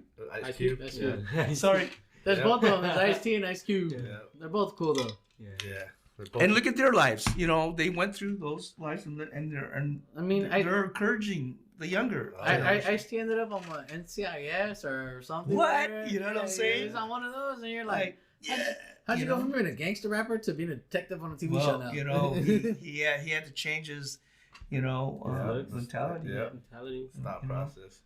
You guys, all right. But one more thing about that, like, exactly, like, see, like, most of this, like, gangster rappers or, you know, stuff, athletes, like, or like athletes pretty much like, but mostly like rappers, gangsters, you know, they gotta move their ways to like Disney Channel or Nickelodeon, or make like kids movies, you know, like Johnson Family Vacation, which Ice Cube came out in, you know. It went from like Friday, which is like an adult movie, to like a little kid movie. Yeah. Because, you know, that's where they gotta do that. They gotta do it. That's a good. He'd rather make that because he's a family man now. That's a crazy. Well, that's that evilness. I think there's like their evil is holding them back. You know, I know that's where I was headed, but you know, again, I just thank the guy upstairs, you know, because I wouldn't be here breathing and hanging out with you guys. Exactly, man. And I appreciate you guys like letting me, you know, share a little bit of my testimony. For sure. Trying to be as real as I can, you know. All right. Because I am shy. You know? All right. Yeah. Well, dude, I don't know. I'm curious to see if we have any crazy questions that would Like it's okay. I'll read it. Just pull it out. I mean, come on. Let's see what happens because some of these are. What he said in the beginning was like, did it really say that? Oh no, it didn't. I was like, that's why the TV turned on because I got up. You jumped back. I turned on like, you're like, no. I was digging it, man. We actually have couple people that done that. Another one was Philip. Philip, he was also a guest here that pulled out a question saying, how many times something with Peralta? Yeah, can I slap Peralta? Can I slap Peralta in the face? Oh man, yeah, he read it different too. I was like, okay. Well, I better ask for forgiveness now, right? No, just kidding. All right, ready? Yeah. Okay. If you could be a pro athlete other than a skateboarder, what sport are you playing? Yeah, like if it, I don't know. Probably basketball one, and then football. Football. You know, because I know that's what my mom's. You know, when we came over from the islands to, you know, you got to do this. This is the American way. Thing, yeah. And I didn't, and yeah. But that's cool. You know, that's an honest answer right there. That's rad. Football. I didn't like baseball. Yeah. You know, are you guys Dodgers fans? Well, yeah, but I mean, I'm not a sports fan. I like to go to the games here and there. You know what I mean? But otherwise, I'm not. I ain't gonna tell you how many guys that are pros, that are legendary, that are going to Angel games and Dodgers games, and I was shocked. You know, like, oh yeah, you're, you know, and like it's surprising because we were anti-sports, you know. Right. I'm a Ducks and an Angels fan. There you go. Yeah. There's always beef. A lot of skateboarders are going to the Angel games. Well, you know what though, it's a little more easier to hang out and pregame or whatever they call it at Angels. At Angels, because they're strict over here at Dodger Stadium. Oh yeah, the lights go out. It goes out. Because people don't know how to act sometimes. So yeah, man. Listo, you have any questions before we get out of here? Peralta, you want to ask questions before me or? Peralta. Peralta. David Peralta. I know. How do you feel like learning how to shape boards and all that changed your life? You know, like did it do something for you? Like learning how to you learn a skill and like you learn to take pride in it. So now like when you see a skateboard, you're like, now you're just like, I built that. I gave that great product some. Does that like make you feel like something? Yeah, you know, I don't like to take that kind of selfishness or anything, but learning how to make all that was like, it was rad, you know, because everybody like in the 80s, a shape identified the person. Exactly. Hosoi, you know, Dave Duncan, you know, Kevin Staub, you know, each shape identified each person. You know, these shapes that we called popsicle sticks because they just the same nose, same tail. Yeah. It's an easy shape to.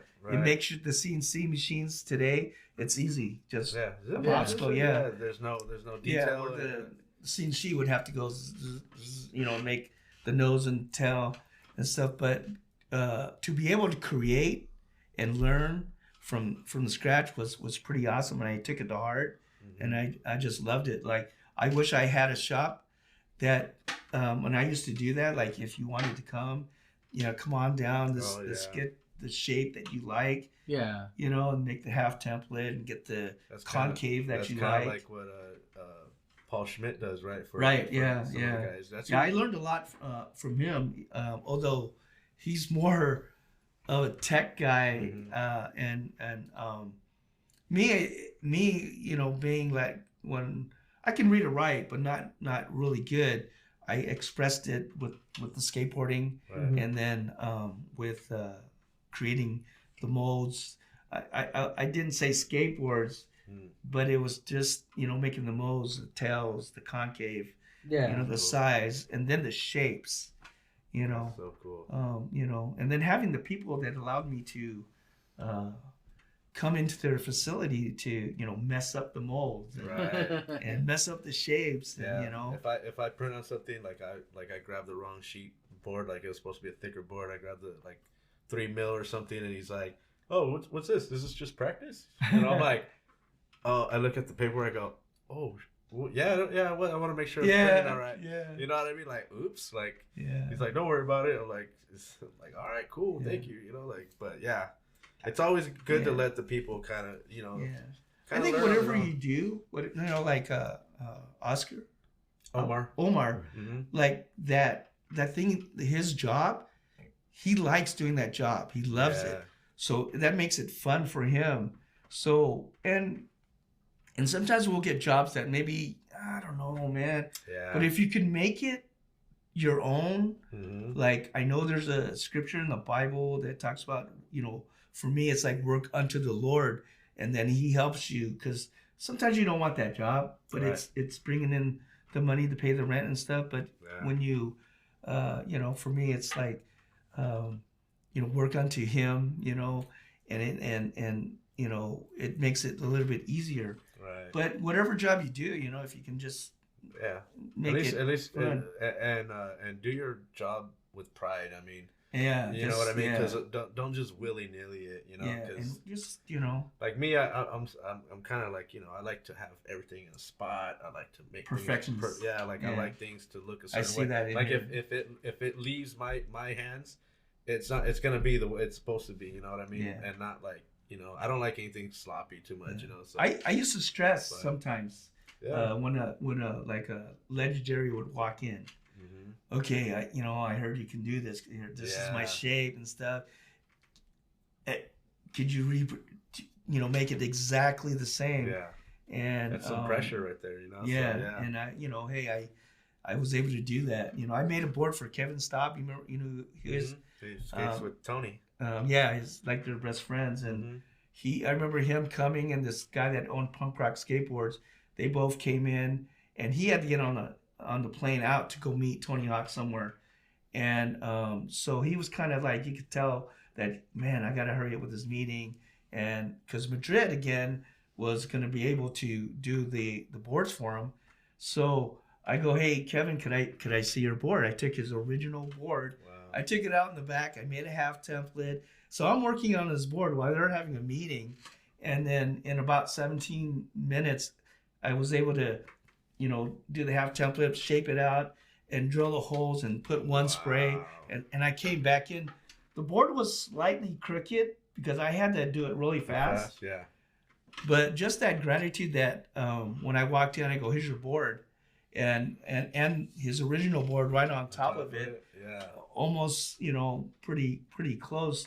Yeah. And just that look in his eye. And then the owner of Punk Rock Skateboards going, now that's what I'm talking about. Here's a company that can just wham, bam, thank you, ma'am. And then when I go to San Diego, and I remember a couple times when, sometimes it's hard to get into an event, and then there's Kevin stuff. Hey, Caddy. Oh, yeah, you can come out, because I did his board, and so you get those perks. You'll get your reward. Yeah. One way or another. Because and that's rad. Just to get the nod to come on in, and the security guard's like, oh, he's with you. Get them in, and you're like, yep. And then like most of the time, most of the places I like to be in the shade, and the pros always get the shade areas, and the perks with the free waters and all that, the drinks. So it, like do tours and stuff I used to go to. Like I found my way into those VIP areas myself. So you know what, you just if you're confident and what could they say? Because for some reason, I was able to me and my kids were, we're part of this event, and then you just walk in and people just let them pass. Yeah. Or they can say, sorry, you can't go in, okay, so I'll just go back in line. Or, Listo, did you have something before we get out of here? Oh, yeah. I got 3 questions. Oh, okay. I just remembered. Yeah. All right. One of them is, you got any new projects you're working on right now, or anything? Just trying to be healthy, lose weight, try to not skateboard. Right, so you can rehab that Achilles. Yeah, because I want to skateboard. I am getting up there.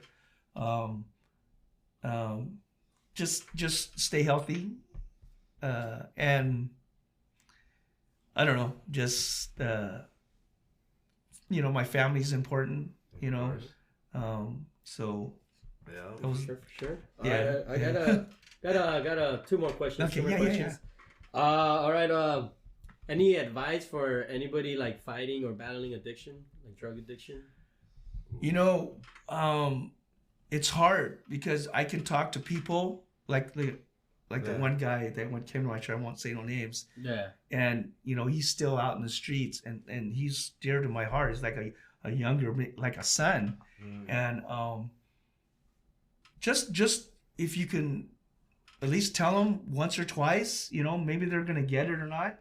Because the reality is, it's going to be, you know, up to them to change, you know, go get worse or just make that change. But hopefully that encouragement, and I will share, you know, about how God changed my life, you know, and I'm not going to pressure them on it. You know, it's an avenue, and I believe it's the real avenue for me. It's, you know, Jesus Christ, you know, but it's hard because when you're a human being, you're a real person, and you got that choice and that will. And I'm sure you guys come across people that you're trying to help, and you know, it just hurts. You have to want it. Yeah. Because I've seen a lot of people that are 6 feet under that shouldn't be there. And it hurts. You know. Yeah, like I had my own experiences, and I see my own sometimes friends, and you know, I was going that pathway too. And thank God, I believe in the higher power, and you know, I would pray and. Luckily, you know, I got out of that mess, and you know, I'm still saying that I'm not saying that I'm completely out, because I'm not. I could easily relapse and, you know, go back where I was at, which I don't want to go because I like how my life is going right now. Yeah. And you know, I just want to keep going. You know. It feels good, you know, but I also have my, you know, my ways of advice. I could talk to people who are struggling, and if somebody's struggling out there, don't be scared to like go out there and ask for help. Right, you know? Because right. there's a lot of people out there that have their struggles, you know, their addiction. Yeah. But last question, bro, that I wanted to ask you, man. Who would you like to see next on the show? Well, man, you guys talked about a lot of guys, you know. I mean, Muska, that'd be rad. That'd be amazing, yeah. You know, Daewon. Daewon would be rad. Yeah. Be a sick one. And you know, just maybe, you know, was I the oldest person? I think you are now. You know, maybe somebody in their late 50s.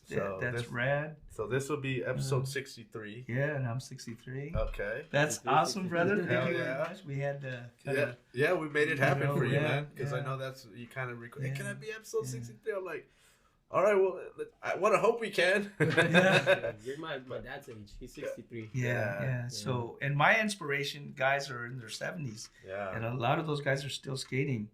Hip replacements, I seen that. rotor cups, and you know, I was just with the legendary BMX freestyler on bikes. Eddie Fiola is going to turn 60. 2 hip replacements, and they're working on his shoulders.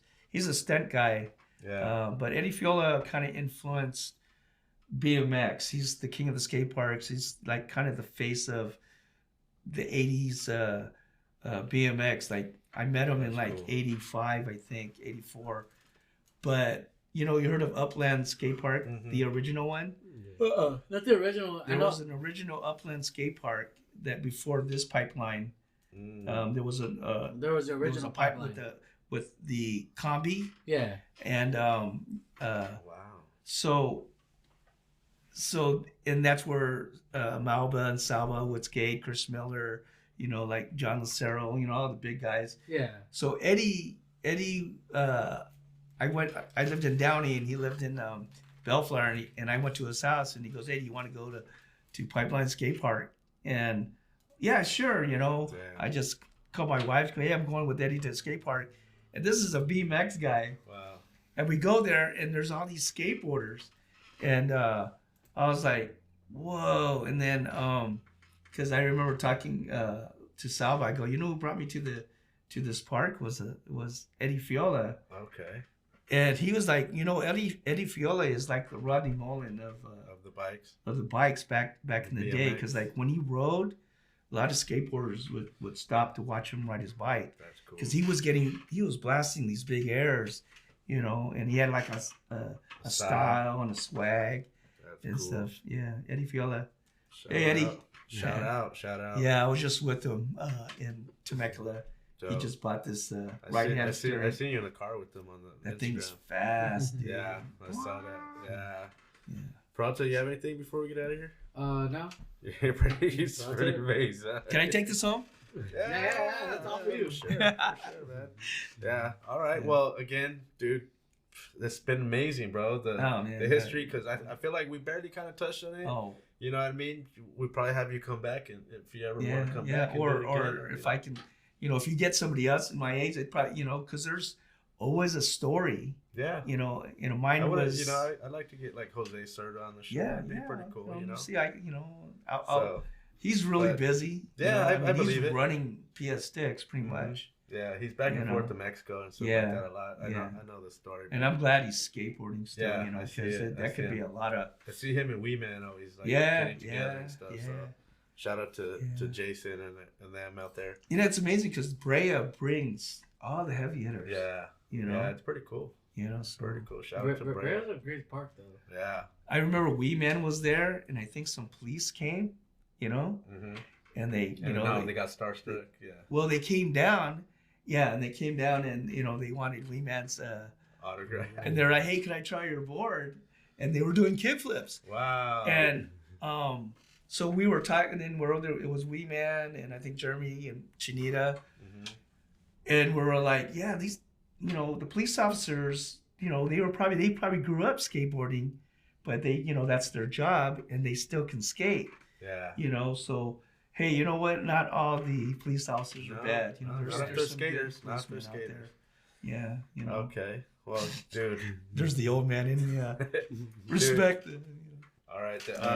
You got any shout outs before we get out of here? I think I mentioned them. Okay. Well, I'm stoked who you had on here. There's a lot of them, but the ones that come in my mind is Ron, Jeremy. I forgot and then I met Omar. Yeah. I was pretty stoked on that. Yeah. Jeff and Jerry Madrid, Steve Van Doren, my wife, my kids for letting me play hooky from church. Oh. I don't have to do my sinner's prayer. Oh, here we go. When I go, Yeah, okay. Well, we appreciate that. Yeah, so I hope you guys thank you, man. I appreciate I think I got a lot out of your guys' camaraderie or your brotherly love, and we don't see that a lot. And maybe we can see that more. That'd be cool. Yeah. Listo, shout outs. I want to shout out number one, God first. Amen. Shout out to God for keeping me alive, keeping me going, and shout out my family for supporting me. My third, skateboarding. Fourth, my friends, family, and just my sponsors, and you coming down. Thank you. I got to know you a little bit more. And got to know a little bit of your stories, and pretty interesting stories and stuff. And it was cool getting to know you. And hopefully we could hang out some more. Yeah, in the I want future to. And, and get to know you even more, man. Even go skate. I'm retired, so I have no excuse. Peralta? I want to give a big shout out to George. It's great finally meeting a legend. Names I've heard plenty of times in documentaries. I've heard your name, George Cadillac, plenty of times in documentaries. Shout out to all the boys right here. Shout out to all the homies that we're skating with. Yeah. Shout out to my squad that we got going with this video. I don't even call it my squad. It should be our squad. Yeah. Me and Listo, we got a bunch of great dudes backing us up. Yeah. And I let's keep doing this. I want to see more locals come on and tell their story. Yeah. Shout out Where the Locals Sk8. Yes. Yeah. All right. And again, dude, thank you again for coming down and spending your time with us and hanging out. And you sat through a show before this one, so we appreciate that hanging in with us. I was stoked. I wanted to laugh a lot of times. We might hear you in the background sometimes. So if the people are watching this and they heard the TV turn on the last episode, that was this guy, and we still had to go run and push mute. But I think this episode's gonna go before the no. Oh, you're right. Yeah, because I'm 63. Yes, sir. You're right. Yeah. Okay, my bad. That was kind of like, I appreciate that. When we dialogued, because I was kind of like, man, I'm too old. I want to. But there was something different about this. I like the 9 Club. And I miss Love Letters because he's like real factual and truthful. Right. And then you guys came along. It's well, we're trying to do our thing, and we're trying to spread the positivity as well, and get people's story out there. And like I said, dude, again, thank you for coming down and sharing with us. I want to thank, of course, everybody for tuning in today. I want to thank, of course, the guys behind the scenes. I mean, not behind the scenes, but on the couch right here, on the ones and twos. Let's see you guys real quick. What thank you. Up? Yeah. And, you know, and thank everybody for tuning in. Don't forget to hit that like button, hit that all notification bell, share the show out, tell a friend. If you or you know somebody that wants to be on the show, hit us up on the Instagram at Where the Locals Sk8, or you can hit me up at OG_Skate Show on Instagram. Until next time.